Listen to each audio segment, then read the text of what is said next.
Jemaat, mari kita berdoa sebelum kita mendengarkan firman Tuhan pagi ini. Bapa, kami telah menyiapkan hati kami.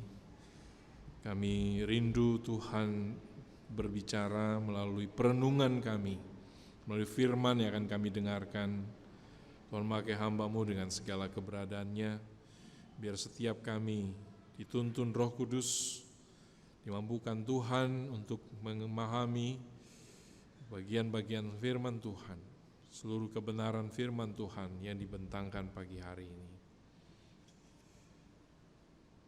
Kami menyerahkan waktu ini dalam pimpinan-Mu, Roh Kudus, dalam nama Tuhan kami Yesus Kristus.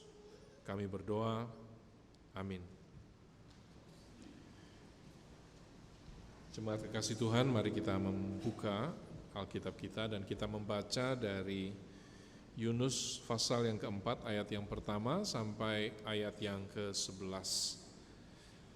Ini pembacaan kitab suci pada hari ini dengan tema gereja yang digerakkan oleh misi Allah. Dengarkanlah firman Tuhan. Tetapi hal itu sangat mengesalkan hati Yunus. Lalu marahlah ia. Dan berdoalah ia kepada Tuhan, katanya, "Ya Tuhan, bukankah telah kukatakan itu ketika aku masih di negeriku? Itulah sebabnya maka dahulu aku melarikan diri ke Tarsis, sebab aku tahu bahwa Engkaulah Allah yang pengasih dan penyayang, yang panjang sabar dan berlimpah kasih setia, serta yang menyesal karena malapetaka yang hendak didatangkannya. Jadi sekarang ya Tuhan, cabutlah kiranya nyawaku, karena lebih baik aku mati daripada hidup." Tetapi firman Tuhan, "Layakkah engkau marah?" Yunus telah keluar meninggalkan kota itu dan tinggal di sebelah timurnya. Ia mendirikan di situ sebuah pondok dan ia duduk di bawah naungannya menantikan apa yang akan terjadi di atas kota itu. Lalu atas penentuan Tuhan Allah tumbuhlah sebatang pohon jarak melampaui kepala Yunus untuk menaunginya agar ia terhibur daripada kekesalan hatinya. Yunus sangatlah bersukacita karena pohon jarak itu. Tetapi keesokan harinya ketika fajar menyingsing, atas penentuan Allah datanglah seekor ulat yang menggerek pohon jarak itu sehingga layu. Segera sesudah matahari terbit, maka atas penentuan Allah bertiuplah angin timur yang panas terik, sehingga sinar matahari menyakiti kepala Yunus. Lalu rebahlah ia lesu dan berharap supaya mati. Katanya, "Lebih baiklah aku mati daripada hidup." Tetapi berfirmanlah Allah kepada Yunus, "Layakkah engkau marah karena pohon jarak itu?" Jawabnya, "Selayaknya lah aku marah sampai mati." Lalu Allah berfirman, "Engkau sayang kepada pohon jarak itu yang untuknya sedikit pun engkau tidak berjeripayah dan yang tidak engkau tumbuhkan, yang tumbuh dalam satu malam dan binasa dalam satu malam pula. Bagaimana tidak aku akan sayang kepada Niniwe, kota yang besar itu, yang berpenduduk lebih dari 120.000 orang, yang semuanya tidak tahu membedakan tangan kanan dari tangan kiri dengan ternaknya yang banyak." Berbahagialah setiap orang yang mendengarkan firman Allah dan yang memeliharanya. Firman-Mu Tuhan, pelita bagi kakiku dan terang bagi jalanku. Haleluya. Haleluya, haleluya, haleluya.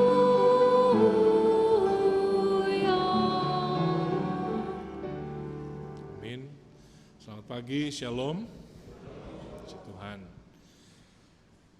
Bapak Ibu Saudara jemaat kasih Tuhan, rasanya belum terlambat juga ya, karena baru di minggu yang kedua kita masuki bulan Januari ini untuk mengucapkan selamat tahun baru buat kita sekalian dan salam dari teman-teman majelis dan jemaat di Gading Serpong. Puji Tuhan. Hari ini kita mau bersama-sama merenungkan firman Tuhan dengan tema gereja yang digerakkan oleh misi Allah tadi ya. Natsnya dari Yunus pasal yang keempat ayat pertama sampai ke-11 tadi. Tentu kalau dari nats yang lain pasti akan berbeda perspektifnya untuk melihat gereja yang digerakkan oleh misi Allah. Nah, kita akan melihat bersama-sama dan belajar dari sini. Ada yang pertama, kita perlu selalu mengutamakan Tuhan di atas kepentingan agenda pribadi dalam pelayanan kita. Yang kedua, kita perlu mempraktekkan, memprioritaskan Tuhan dengan cara menyangkal diri kita. Kalau tadi kita mengenali adanya kepentingan pribadi yang bisa mengganggu pelayanan, maka bagaimana caranya kita mengatasi itu? Kita memprioritaskan dan mempraktekkan firman Tuhan yang selalu kita doakan. Jadilah kehendak-Mu di bumi seperti surga. Sinode kita punya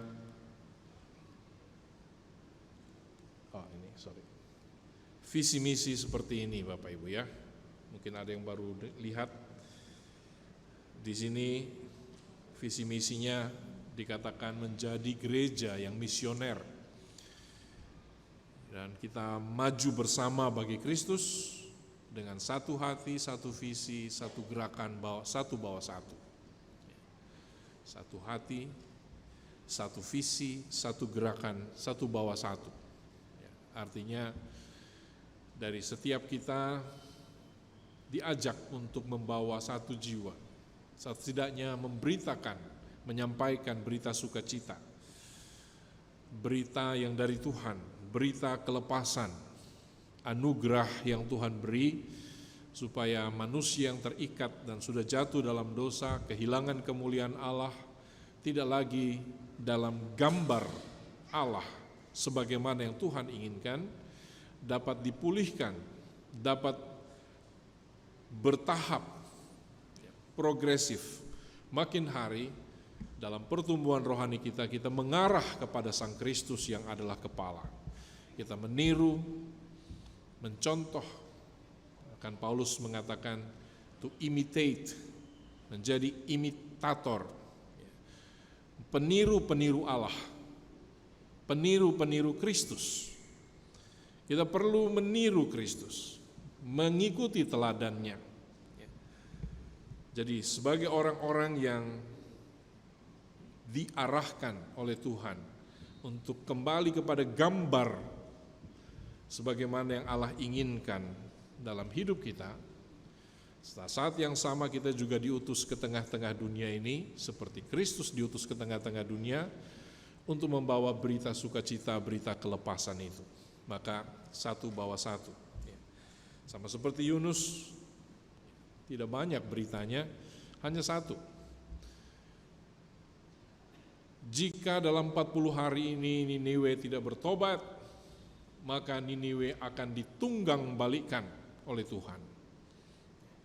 Nah, saudara, dua hal tadi kita akan lihat bersama-sama. Sebenarnya gereja, kalau kita mau melihat ada karakteristik dari gereja yang digerakkan oleh misi Allah, kita bisa melihat ada beberapa poin. Banyak mungkin yang bisa membuat yang lain, tetapi di sini saya coba menyampaikan ada 4 atau 3 hal. Ada ciri spiritualitas pribadi dan jemaat yang sehat, yang bertumbuh ke arah Kristus tadi. Kita punya api di dalam hati kita untuk terus belajar firman, mempraktekkan firman, mungkin mengalami jatuh bangun, tetapi berdiri lagi, semangat lagi, menerapkan, belajar lagi, baik dalam persekutuan-persekutuan kategorial, ibadah-ibadah minggu, firman Tuhan, baik dalam persekutuan keluarga, persekutuan pribadi dengan Tuhan, firman Tuhan yang kita terima itu tidak hanya menjadi satu pengetahuan, pemahaman yang menyenangkan pikiran kita, membuat kita mengangguk-angguk tanda menyetujui karena sepaham. Tapi kita tidak berhenti sampai di kesepahaman, kesenangan jiwa kita karena ada makanan rohani, tetapi bagaimana mewujudkan itu di dalam kehidupan kita, mewujudkan itu dalam keseharian kita. Saudara kekasih dalam Tuhan Yesus Kristus, sehingga ciri yang pertama tadi itu adalah spiritualitasnya, di mana terjadinya pada pribadi, keluarga, dan anggota-anggotanya. Keluarga yang utuh, yang fungsional, benar-benar sesuai dengan firman Tuhan, dan bersama-sama melayani. Betapa indahnya jika ini terjadi. Dan saya percaya sedang kita usahakan. Saudara kekasih dalam Tuhan Yesus Kristus, tantangan dalam dunia ini tidak makin mudah bagi keluarga. Keluarga menjadi sasaran utama untuk dihancurkan secara sistematis oleh berbagai movement yang ada di dunia ini yang merendahkan nilai-nilai keluarga, yang membuat orang melihat keluarga itu sebagai satu cara pandang yang kuno, yang lama. Tetapi hari-hari ini pandangan seperti itu banyak orang mulai menuai, khususnya di Barat dan juga di Indonesia tentunya, yang banyak sekali dipengaruhi oleh Barat melalui berbagai media, tontonan dan sebagainya. Melihat bahwa keluarga, nilai suami, istri, komunikasi dalam keluarga, ibadah keluarga, lama-lama makin hilang. Tidak ada lagi hormat kepada orang tua dianggap bodoh, tidak mengikuti tren, tidak memahami apa yang sedang terjadi, dan seterusnya. Nah, saudara, ini terus terjadi di tengah-tengah kita, tapi jika kita benar-benar hidup dalam misinya Tuhan, misi Tuhan tidak hanya bicara bagaimana kita sebagai gereja mengutus, membawa orang keluar, membawa orang kepada daerah-daerah yang belum ada orang yang mengenal Kristus, tetapi terlebih utama dari dalam, kita membangun fondasi-fondasi dalam kehidupan keluarga, unit-unit terkecil dalam kehidupan berjemaat, tempat di mana ada pelatihan-pelatihan rohani, pelatihan-pelatihan untuk anak-anak bersosialisasi, semua terjadi dalam keluarga. Dan ini penting sekali untuk kita. Itu ciri keluarga yang fungsional. Dan jemaat saling memperhatikan, melayani, berkembang sesuai dengan karunia dan talenta yang dimiliki. Minimal ini bisa diperpanjang, Bapak Ibu Saudara. Ya. Jika misi Allah itu ada di tengah-tengah kita. Saya cukup melihat banyak orang terlibat dalam pekerjaan misi, mengutus orang keluar, tetapi di dalamnya keropos. Dan tak lama kemudian gereja itu nggak ada lagi. Walaupun dengan janji-janji yang begitu indah di telinga, bahwa Tuhan akan memberkati orang-orang yang melakukan pekerjaan misi penjangkauan jiwa, itu benar sekali. Tetapi kita melupakan apa yang ada di dalam sendiri nggak diolah, tidak dikerjakan secara intensional, secara sungguh-sungguh, memberi diri hidup sungguh-sungguh dengan tuntunan Tuhan dalam keluarga, maka sebentar lagi gereja itu goncang. Dia tidak tahu mengurus dirinya sendiri, tidak tahu bagaimana mengatur dirinya sendiri. Ada percekcokan, pertentangan karena agenda-agenda pribadi masuk ke sana tanpa sadar. Karena tidak tahu bagaimana harus hidup bergereja yang baik dan benar. Kehilangan. Kenapa gereja-gereja di daerah di luar sana itu kehilangan anak-anak mudanya? Karena mereka tidak tahu lagi apa itu gereja. Nggak ada lagi pengajaran, firman Tuhan diabaikan. Anak-anak diserahkan hanya untuk sekolah saja. Diserahkan keluarga, tidak ada lagi pembacaan firman Tuhan, tidak lagi doa bersama, tidak ada lagi kesehatian, malah ada percekcokan antara kakak, adik, orang tua dengan anak, mama dengan papa, dan seterusnya. Keluarga tidak fungsional. Nah, mari kita bisa melihat bersama-sama hal pertama yang kita akan lihat dari bagian ini, bagaimana kita mewujudkan gereja yang digerakkan oleh misi Allah itu sendiri menurut nats dari pembacaan tadi itu. Sepintas kita hanya melihat satu cerita di sini yang diawali dengan satu pernyataan kemarahan, kekesalan dari Yunus. Kenapa Yunus kesal? Kenapa Yunus marah dan kemudian mengatakan lebih baik aku mati saja? Kenapa hatinya begitu rupa? Apa yang terjadi sebenarnya? Jika kita masuk lebih dalam dan melihat beberapa bagian sebelumnya, kita akan menemukan sebenarnya kalau kita ringkas bahwa Yunus punya agenda pribadi dalam menjalankan pelayanannya. Tidak murni maksud Tuhan, tidak murni pesan Tuhan. Hatinya dikuasai oleh keinginannya untuk melihat orang Niniwe dihancurkan oleh Tuhan. Itu satu hal yang nyata sekali, yang belakangan nanti kita akan lihat bagaimana terbuka, bagaimana disingkapkan bahwa Yunus benar-benar ingin supaya Niniwe dihancurkan oleh Tuhan, bukan diselamatkan. Itu agendanya dari awal. Sehingga dia mengatakan waktu dia sampaikan kepada Tuhan, dia kesal, marah, lalu dia bilang, Tuhan, bukankah telah kukatakan sejak aku masih di negeriku bahwa engkau, itulah sebabnya maka dulu aku melarikan diri ke Tarsis, sebab aku tahu. Nah, saudara-saudara, kata tahu di sini bahwa engkau Allah yang mengasihi, penyayang. Pengasih itu gracious, seorang yang mendengar seruan orang yang berhutang, itu pengasih.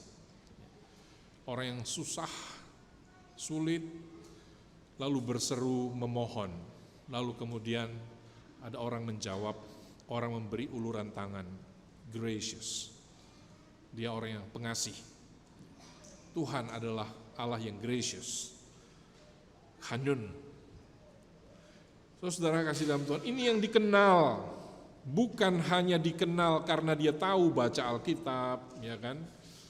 Tidak, tetapi kata yang dipakai tahu di sini adalah yada, dalam bahasa Ibrani itu berarti dia mengenal melalui pengalaman. Jadi dia mengalami pengasihan Tuhan, bahkan belum lama. Kenapa? Karena dia baru saja diloloskan dari maut karena dia ditelan oleh ikan. Belum lama dia mengalami kebaikan Tuhan. Dia berseru dari dalam ikan yang menelannya dalam keadaan mati itu. Jiwanya berseru kepada Tuhan, berdoa kepada Tuhan. Dan kemudian Tuhan memberinya kesempatan. Dari dunia orang mati aku berseru, katanya. Aku tahu Tuhan, aku tahu engkau Allah pengasih, penyayang, merciful, compassionate. Engkau pengasih, penyayang, lambat untuk marah, slow to anger, panjang sabar. Apalagi berlimpah kasih setia, abundant loving kindness. Menyesal untuk mendatangkan malapetaka yang sudah dirancang. Moved by pity, merasa kasihan kepada orang yang akan hancur. Sehingga ketika orang itu berseru minta pertolongan, Tuhan disebut dalam tanda kutip menyesal. Saudara kasih dalam Tuhan, ini pengenalan Yunus melalui pengalaman. Aku tahu kenapa aku marah, karena aku tahu. Kenapa aku lari, karena aku tahu Tuhan mau menyelamatkan mereka. Mereka bakal berseru minta tolong dan Tuhan akan berbelas kasih kepada mereka. Tuhan akan menyesal, mengurungkan niat untuk menghukum. Sebabnya aku lari. Dengan kata lain, karena aku mau mereka hancur. Karena aku mau supaya Tuhan menghukum mereka. Udah keterlaluan mereka Tuhan. Dan memang orang-orang Niniwe itu orang-orang tentaranya, pemerintahnya terkenal begitu jahat. Tapi pemerintah tidak sama dengan rakyat yang begitu banyak. Pemerintah tidak sama dengan ibu-ibu yang gendong bayi-bayi yang baru lahir, anak-anak kecil, dan seterusnya yang ada dalam satu kota Niniwe yang sangat besar itu, Bapak Ibu Saudara kekasih dalam Tuhan. Yunus tahu, itu sebabnya aku lari. Karena ada agenda menyisip masuk di dalam tujuan Tuhan, misi Tuhan, pelayanan Tuhan. Saudara, pernahkah kita mengalami hal ini? Pernahkah kita melihat hal-hal semacam ini di mana agenda pribadi begitu mencuat dalam kehidupan pelayanan? Tidak usah jauh-jauh. Kita bisa melihat ada gereja-gereja yang pecah dan hancur. Kenapa? Banyak alasan. Tapi akarnya ada di mana? Di manusianya. Yang A, pemimpin A mau gini, pemimpin B mau begitu. Kepentingan-kepentingan yang dibungkus dengan bahasa-bahasa rohani. Saudara, perpecahan gereja, keributan dalam pelayanan, kejatuhan hamba Tuhan. Kenapa?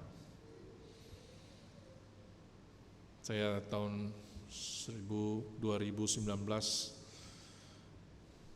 pertama kali mendengar bagaimana seorang yang namanya Ted Haggard, saya mungkin sudah pernah cerita,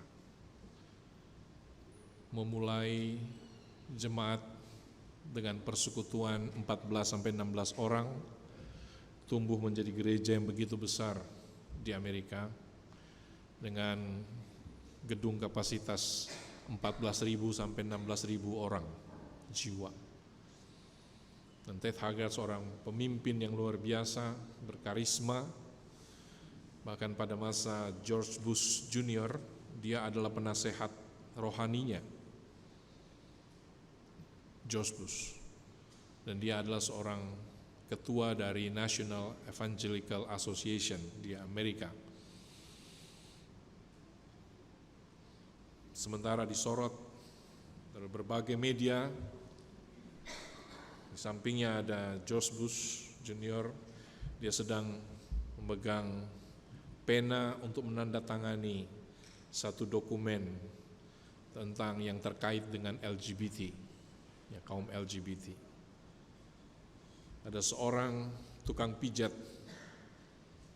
yang tidak pernah diperhatikan oleh dunia, banyak orang melihat, loh, yang satu ini aku kenal, dia langganan saya. Yang mana? Yang sebelah sini. Rupanya Ted Haggard, pelanggan dari massage dari si LGBT ini, ya, dari seorang yang gay. Bukan hanya pelanggan massage biasa, tapi lebih, ya, plus-plus, ya, kira begitu. Ini kepentingan pribadi di atas pelayanan Tuhan. Menyusup,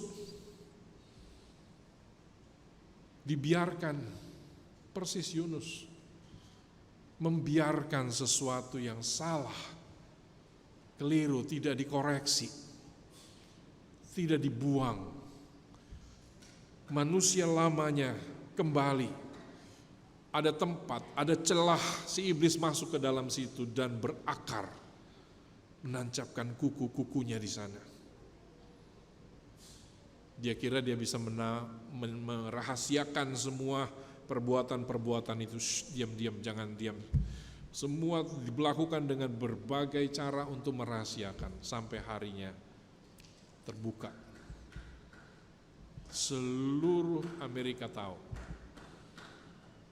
Oprah Winfrey kemudian mewawancarai, Larry King mewawancarai, dan berbagai stasiun TV waktu itu mewawancarai dia. Satu hal dia bilang, saya selama ini berpendapat bahwa saya bisa mengatasi masalah saya pribadi. Kalau saja saya mengikuti nasihat teman saya untuk mengikuti konseling, saya di konseling, mungkin hari ini tidak seperti ini. Tapi sudah terlambat. Suasananya sudah lain. Berbeda dengan Yunus mungkin, tetapi itu sisipan dalam misi Allah, pekerjaan yang begitu besar, yang begitu mulia, dia memasukkan ada agenda pribadi di dalamnya. Keinginan-keinginan yang tidak kudus ada di dalamnya. Sama seperti Yunus, keinginan yang tidak kudus, pembalasan dendam, padahal Tuhan berulang kali sebelumnya melalui Musa, pembalasan itu adalah hakku. Yunus kekeh pendiriannya untuk melakukan pembalasan. Dan ternyata usahanya sia-sia. Saudara, kira-kira bagaimana cara Yunus bicara ya waktu itu? Seandainya kalau kita ada di dunia pada waktu itu, dunianya Yunus, kita adalah orang Niniwe semua.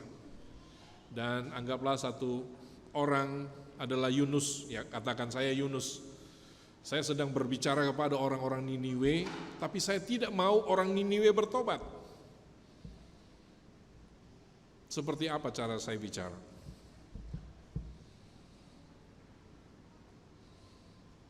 Saya akan berusaha sebisa-bisanya, sesingkat-singkatnya, nggak perlu pakai perasaan, nggak perlu pakai kesungguhan, pokoknya saya ngomong asal ngomong. Apa pesan Tuhan? 40 hari lagi, kalau tidak bertobat, kamu akan musnah, jalan lagi. Saya nggak perlu pakai mengelaboratnya, membuat begitu rupa, meyakinkan begitu rupa, nggak perlu. Karena saya mau kan semua, yang penting dengar dan nggak perlu bertobat, supaya kemudian dihancurkan oleh Tuhan. Itu agenda yang jahat, agenda yang begitu jahat. Tapi syukur ternyata pemberitaan firman Tuhan itu tidak bergantung pada manusianya. Bapak Ibu Saudara ya, aneh memang. Tapi coba lihat dalam perjanjian baru hal yang sama terjadi pada Paulus ketika dia masuk di penjara. Dia menulis surat kepada orang Filipi dan dia katakan, ada orang yang memberitakan Injil dengan maksud yang baik, ada yang maksud yang tidak murni. Mereka yang memberitakan Injil dengan maksud yang tidak murni itu seolah-olah mau memperberat aku yang dalam penjara. Tapi Paulus katakan begini, tidak apa-apa, yang penting Injil diberitakan. Aneh, kalau kita baca dan dengarkan perkataan itu, kenapa seperti itu ya?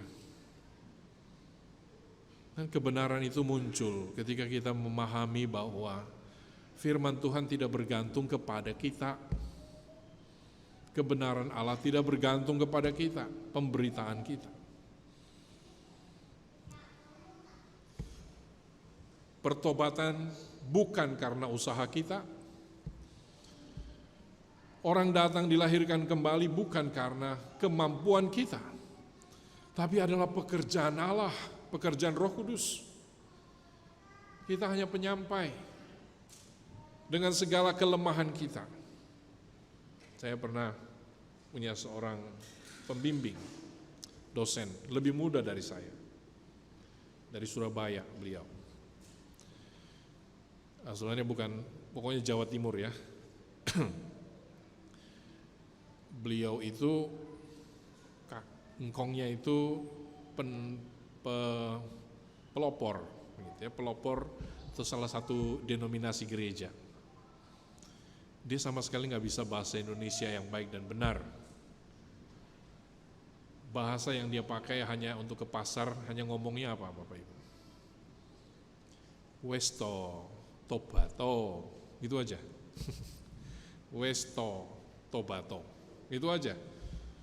Setiap masuk ke pasar, ambil barang-barang dengan sebisanya ngomong Westo, tobato, sedikit tambahan tentang Yesus sampaikan. Dan hanya dengan modal seperti itu berdirilah gereja. Aneh ya, bagaimana caranya? Orang-orang bertobat, terima Tuhan dengan bahasa yang begitu simple, hari lepas hari. Saya pikir Yunus lebih parah dari itu. Lebih parah, karena dia gak mau orang bertobat. Tapi ini disertai dengan hati, ya beda. Nah Yunus sedemikian rupa, saudara, kasih dalam Tuhan, agendanya masuk ke sana. Sehingga hal yang pertama kita perlu ingat di sini, kita harus mengenali hal-hal, jangan-jangan ada agenda pribadi dalam saya melayani mengikut Tuhan. Apa itu? Kenali, kalau ada, mari kita singkirkan. Mari kita matikan itu, gantikan dengan maksud Tuhan yang mulia, murnikan pelayanan kita. Dalam segala perbedaan apapun, jangan ego kita begitu naik, kita gak bisa terima teman lagi dan seterusnya ya. Kita perlu berusaha sungguh-sungguh untuk mengenali, duduk diam di bawah kaki Tuhan, berdoa Tuhan.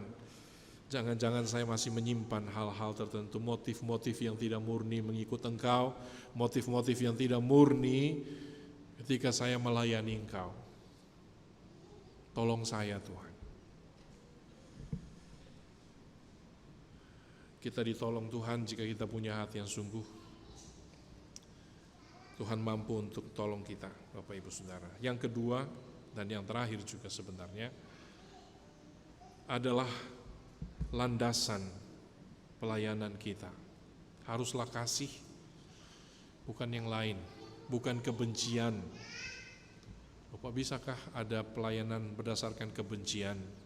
Tanpa sadar kita judging orang, kita anggap orang lain lebih rendah, kita anggap orang lain lebih sial hidupnya, dan kita sudah beruntung dalam Tuhan. Memang gak salah bahwa kita beruntung dalam Kristus. Memang kita mendapatkan sesuatu yang sangat berharga karena diberi oleh Tuhan, karena anugerah oleh Tuhan. Kita boleh bangga, kita boleh senang, tapi tidak berarti kebanggaan itu merendahkan sesama kita. Apalagi punya niat jahat. Dulu ada pelayanan-pelayanan yang namanya deliverance, pelayanan kuasa gelap, Bapak Ibu ya, pernah melihat. Orang didoakan begitu rupa, kemudian diusir roh jahatnya, dan orang yang ngusirnya bilang gini, keluar, pergi kamu dari tempat ini, kembali kepada pengutusnya, obrak-abrik tempatnya. Waduh, dengar seperti itu, ini kayak balas dendam gitu ya, seperti pembalasan perang Star Wars gitu, perang roh begitu. Ada seperti itu, balas-balasan.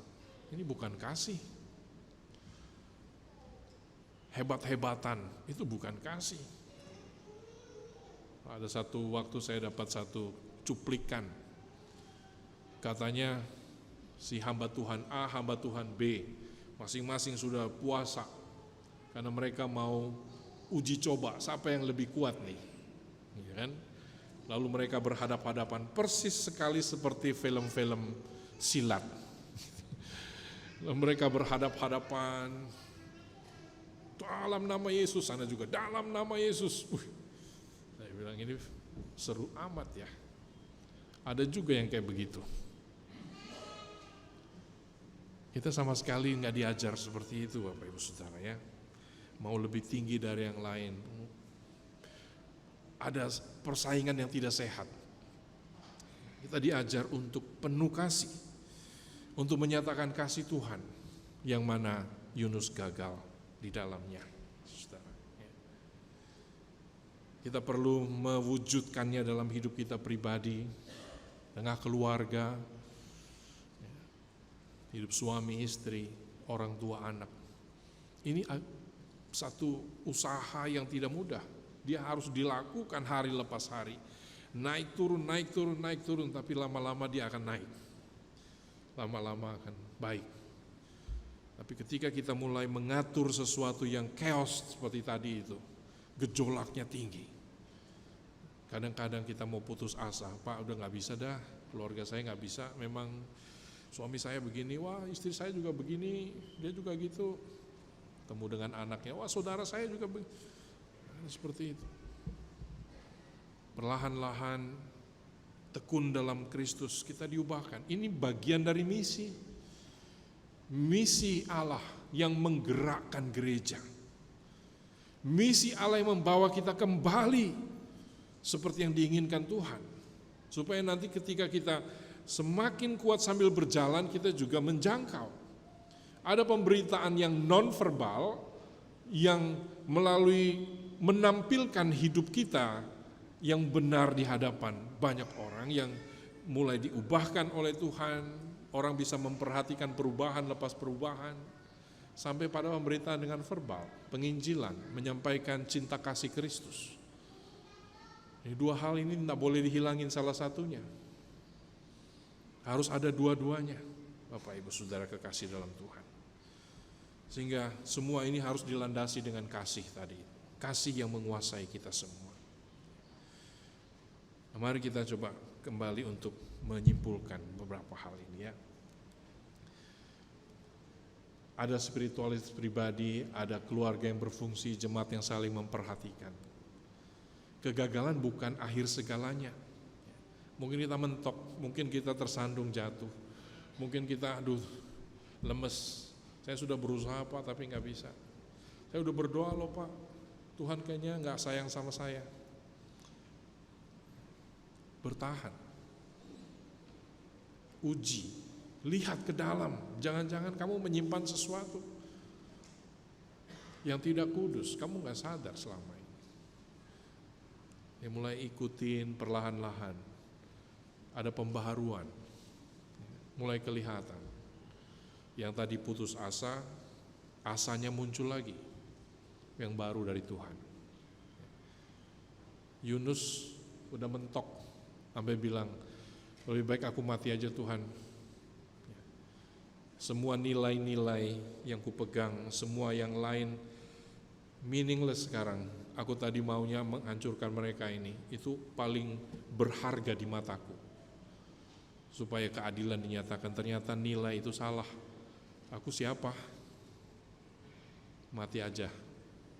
Tuhan bilang, jangan. Engkau berharga. Tuhan mengajar Yunus seperti seorang konselor. Layakkah kamu marah? Lalu kemudian, ya aku marah, perlu sampai mati. Ayo duduk ngobrol di sini, cerita macam-macam. Tuhan membuat dengan pohon jarak muncul, dia senang, terhibur hatinya, hilang semuanya. Wah, ternyata menyandarkan kesenangan sukacitanya kepada hal yang sementara. Dia mulai disadarkan Tuhan, kamu sayang itu sementara, kamu gak ada usaha. Kamu kok bisa marah begitu? Sementara yang di sana itu orang-orang yang tidak tahu membedakan tangan kiri, tangan kanan, ibu-ibu yang gak tahu apa-apa. Kamu marah, kamu menggeneralisasi, kamu pukul rata semuanya. Kamu mau mereka semua hancur. Baru kelihatan, wah salah saya gak benar. Saudara, itulah yang kemudian membawa Yunus diubahkan. Memang tidak langsung dicatat di sini, tapi dia melayani sebagai nabi. Menolong kita untuk kembali melihat di sini, kegagalan bukan akhirnya. Kalau saudara merasa sudah setia, sudah melakukan dengan baik, lanjutkan. Jangan berhenti, lebih dalam lagi. Lakukan itu. Kalau ada bagian yang masih bisa ditingkatkan, tingkatkan. Kalau berpikir saya mentok, komunikasi, diskusi dengan teman. karena ada perspektif yang baru. Kalau teman yang satu ini bilang sama, cari yang ketiga, dan seterusnya. Makin banyak akan lihat ada perspektif yang baru lagi. Dan seterusnya, Bapak Ibu Saudara. Ada rohaniwan-rohaniwan yang dapat membimbing bersama-sama. Sehingga gereja Kristus, kita makin berjalan, kita makin jalan sama-sama. Ya. Dalam satu koridor yang sama. Kalau ada yang masih terbelakang, kita ajak, ayo sama-sama. Jangan tahu-tahu, loh kamu gereja Kristus, kok kamu ikut jalan sana, bukan jalan ini kan kesepakatan kita, kamu kok ke sana. Nah ini berarti ada sesuatu yang harus kita kerjakan bersama-sama ya. Kalau terjadi seperti itu, supaya kita bisa bersinode, sinhodos, sinkron, hodos jalannya sama, nggak kemana-mana, saudara. Marilah kita dengan apa yang ada mulai dari yang kecil, dalam lingkup skala kecil keluarga, pribadi, dan seterusnya, dalam gereja, bahkan dalam bersinode, kita maju bersama-sama untuk kemuliaan nama Tuhan, ya. Digerakkan oleh misi Allah. Tidak ada unsur pribadi, hilangkan itu, ya kan? Beri tempat buat kasih. Yunus sudah merasakan kasih, harusnya dia bisa mengasihi, bisa membalas kasih Tuhan dengan mengasihi yang dikasihi Tuhan. Kita tidak, dan jangan kita jatuh dalam kesalahan yang sama. Mari kita berdoa. Terima kasih untuk perenungan kami, biarlah Tuhan menolong, mampukan kami Tuhan, supaya apa yang kami boleh belajar dan dengar bersama-sama jadi bagian dari hidup kami, dan kami mengusahakan dengan penuh kesungguhan dapat mewujudkan dalam hidup kami, mulai dari pribadi, keluarga, suami, istri, anak, teman sekerja, teman dalam usaha, teman dalam studi. Tolong kami Tuhan. Terima kasih Bapa, dalam nama Tuhan Yesus kami berdoa. Amin.